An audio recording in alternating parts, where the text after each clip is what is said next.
Irish, as ever was, Father. A long way from home. New England American, or somewhere near, unless I missed my guess. I thought the revolution was supposed to be over, he said, and looked back towards the scene in the courtyard. What a bloody country. Which was a reasonably unpriest-like remark, although understandable in the circumstances.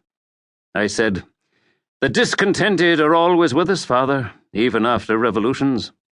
Why, there are some in these parts who think it's still open season on priests."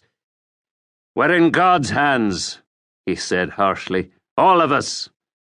Which was arguable, but I was prevented from taking the question up with him, for one of the condemned against the wall inside the courtyard cried out sharply and pointed towards us as the sergeant was about to tie his hands.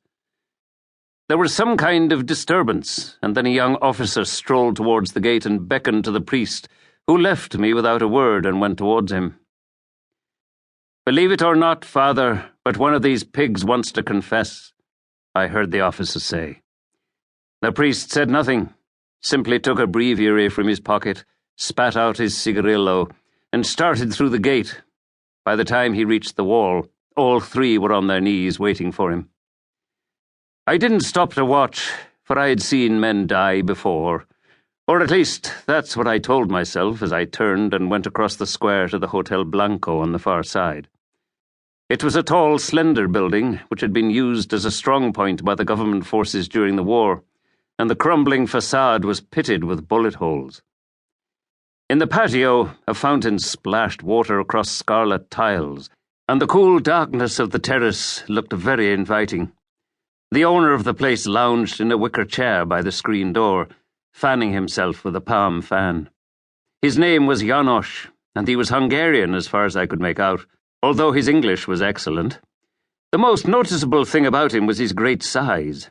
He must have been 17 or 18 stone at least, with a great pendulous belly, and sweated constantly. "Ah, Mr. Keogh, a hot day. You will join me in a beer?" There were several stone bottles of lager in a bucket of water at his side. I helped myself to one and pulled the cork. As I did so, another volley sounded in the courtyard opposite. I sat on the rail beside him as the crowd began to disperse. "A nasty business," Janos said, managing to sound as if he didn't give a damn. "Yes, too bad," I answered automatically, for I was watching for the priest. He emerged from the gateway with the officer who walked to the Mercedes with him. They stood talking for a while. Then the officer saluted and the priest got into the car and drove away. "A strange sight, that," Janos commented. "Not only a priest, but a priest in an automobile." "I suppose so." I emptied the beer bottle and stood up. "But not to you, Mr. Keogh. Here, have another beer." He lifted one, dripping wet from the bucket, and held it out to me. "In your Ireland, you will have been familiar with many such vehicles. Here, they are still a rarity. You can drive yourself, I understand?" Which was leading to something. I said, "It's not very difficult." "For an intelligent man, perhaps not. But these peasants," he shrugged. "They are incapable of learning anything beyond the simplest tasks. I myself have a truck, the only one in Bonito, most important to my business. I imported a driver-mechanic specially from Tampico, but the wretched man had to go and involve himself in politics. A dangerous thing to do in this country." He wiped a fresh layer of sweat from his fat face. "He was in the first batch they shot this morning. Most unfortunate." He obviously meant for himself personally. I said, "That's life, Mr. Janos. He shouldn't have joined." A pretty hard way of looking at it, but then most of the more human feeling had been burned out of me a long time ago, particularly where that kind of situation was concerned.